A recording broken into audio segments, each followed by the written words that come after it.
What is good, YouTube? It's Justified Vulnerability coming at y'all with another vulnerable story of mine. And this is the time that I went speed dating just south of Atlanta. Stay tuned. It actually happened today. Yeah. So I live in a town called Newnan, Georgia, which is southwest of Atlanta. And today they had a speed dating event at one of the coffee shops in the downtown district area, whatever you call it. And this was the second time that this coffee shop has done it. And so I decided, you know what? I need to get out. I need to start doing more. You know, I do a lot of these documentaries from home. And so I'm always by myself. And the ladies up in my apartment leasing office was looking out for me. And they were like, look, go. They passed me the little speed dating event. They had a little paper. They was like, you need to go and check this thing out and get out and mingle. You're such a sociable person. You look good. Go out there and do it. I was like, all right, bet, fine. I'll try it out.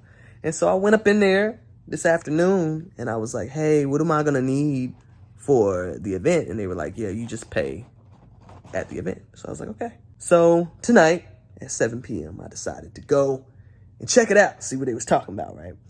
And I didn't pay yet because I wasn't going to pay online. I was going to go in there and look around, check the area, check the ambiance. If it was a whole bunch of dudes and no women, I was dipping. I wasn't finna stay. But it was actually more women than it was men. It was like 11 women, and I think 8 or so men. So we get up in there, we all get seated, and they're like, okay, well, you know, all the men are going to sit up against the wall, okay, and the women are going to rotate. Because typically when I see the speed dating in like TV shows, or I always picture 40-Year-Old Virgin, like that whole speed dating type of event. Or what was the other one? Hitch, I think, was the other movie that had something like a speed dating event. And so typically the men are like all dressed up in like these suits and they're just moving around. But it was more of a casual, like dress casual type of thing. I was, I think, the most dressed male there. Like I was all dressed up to the 90s and it was 90 degrees.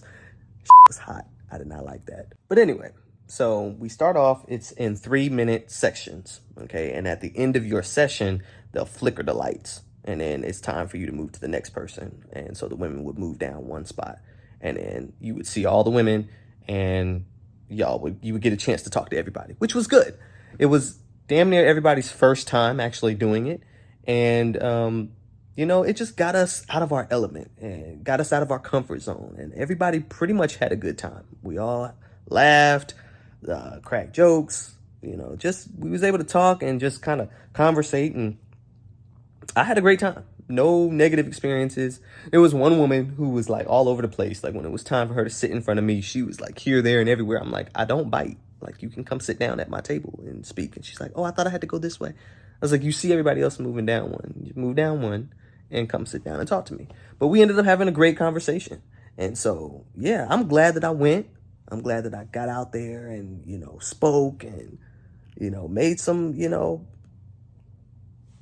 he said the age range was 18 and up, right? So you had everybody there. So you had 2 girls that were my age. I'm 29. So you had one girl that was like 28, another that was 30. And then everybody else was significantly older, like they're in their 40s, I think, and up. And I think there might have been one other girl that was in her like mid 30s that I remember. But yeah, so you had a little bit of everybody in there. And then the dudes, you had a lot of older dudes.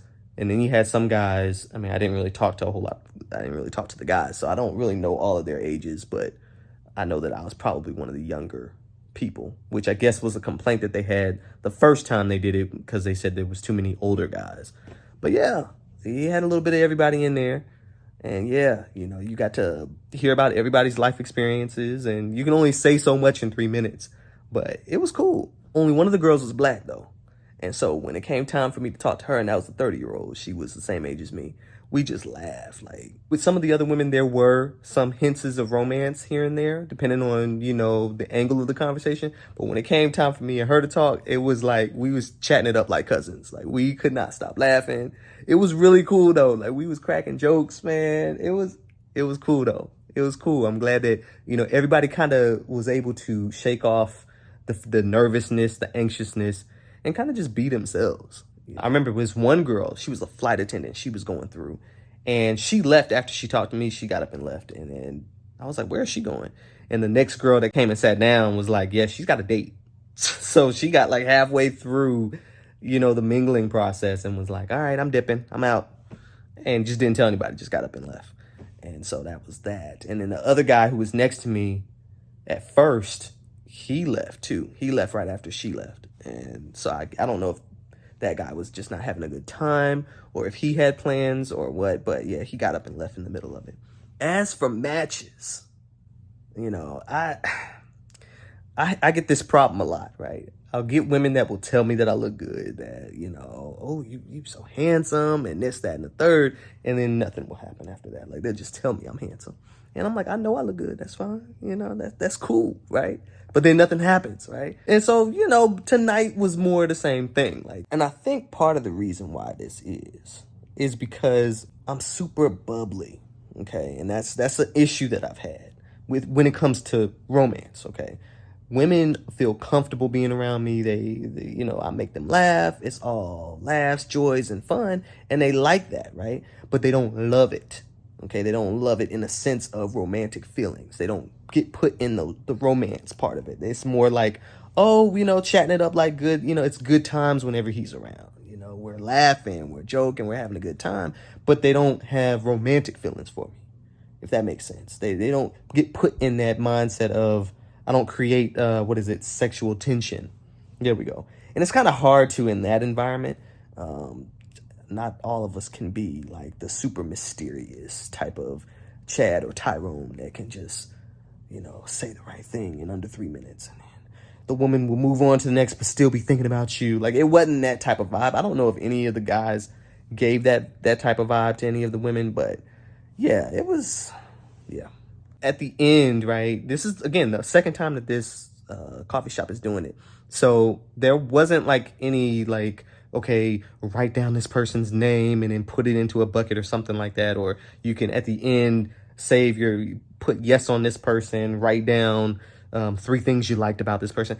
They had little notepads if you wanted to use them, but there was no like standard, I guess you will, for how they would go about doing that. At the end, they were just like, hey, you can feel free to mingle.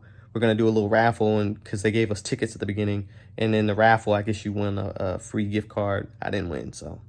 But that was really it. They were like, okay, if you liked what you saw, feel free to mingle with the individual that you like the most or individuals. And so at that point, several of the women had went to the back and just kind of chilled and chatted with each other. So then the rest of us guys, we were just kind of sitting. It was just awkward. It just got so awkward after the fact. Like, one guy, he was trying to chase down this one girl and get her number. And he was just, or her Instagram, her social, something. You could tell he was really eager in getting her information. He's like, yeah, just put this in my phone. And then, yeah, and we can be friends, or we can this and that. And she seemed to be somewhat receptive toward it. Maybe I read too much into it. But yeah, he was just really persistent in getting her number. Another one of the older guys, he hit it off great with one of the women who were running the event. So he was like, yeah, I'm going to go interview somebody. And so him and her, they was out just talking for a long time. So I was like, okay, good on you. You made a connection, even if it's not with the actual, pick of the litter. You at least had some sort of conversation. And then it just left me. I was kind of sitting there, right? And then it was like 3 other guys. And they all kind of looked the same. I just kind of glanced over at them. And they all had like the polo shirts on and the glasses. And they looked like data analysts. Like, that's probably the best way that I can explain it. I'm probably saying it wrong. And they probably going to look at this video and be like, F you, dude. But we were all just kind of sitting there awkwardly. So I got up and left. Like, I'm like, that's it. Yeah, I don't know. I talked to my mom about it afterwards, and she was like, you should have went over there and talked with some of the other ladies and, kind of see. I was like, nah, I mean, typically if they're interested, they'll let you know. And I didn't really get those vibes from anyone that they were interested or anything like that. Again, they got up and went to the back, and then some of the other women, they left. So, but again, we all had a good time. That was what was important, is that we all got out of our comfort zone. And what it makes me want to do is continue to do more of these and more social events, and just kind of get used to being social and active and go out and just explore. Even if you don't get any matches. I came in there not expecting anything. And so it was cool to make connections. But all in all, glad I went. They said the next one is until September. So I'm probably going to get myself involved in more events around the Atlanta metro area, and just kind of see what I can get myself into and just check it out. So I encourage everybody to try it out. We live in this, everybody expressed how much they hated the dating market and how dating apps have just really ruined a lot of things. And so this gives you the opportunity to get out and actually socialize with people without feeling like, oh, you're creeping on this girl by walking up to her in Target or in Walmart and trying to flirt with her. You're being seen as a bad person for doing that, or you get Me Too'd. There's the possibility you might get Me Too'd. You don't want to get that. So this gave the opportunity, for everybody to kind of just speak. And you ain't got to worry about this girl being taken, or else she wouldn't be here. You ain't got to worry about this girl, feeling some type of way about you flirting with her, because again, she wouldn't be here. She has to be in the mood to get flirted with. Even if it's not necessarily with you, she's still in that flirtatious mood. So those were a lot of the things that I did like about it. It was cool to, speak, and that was that. So I came in there not really expecting anything, and so it is what it is. You can only say so much in 3 minutes. You know what I'm saying? Like.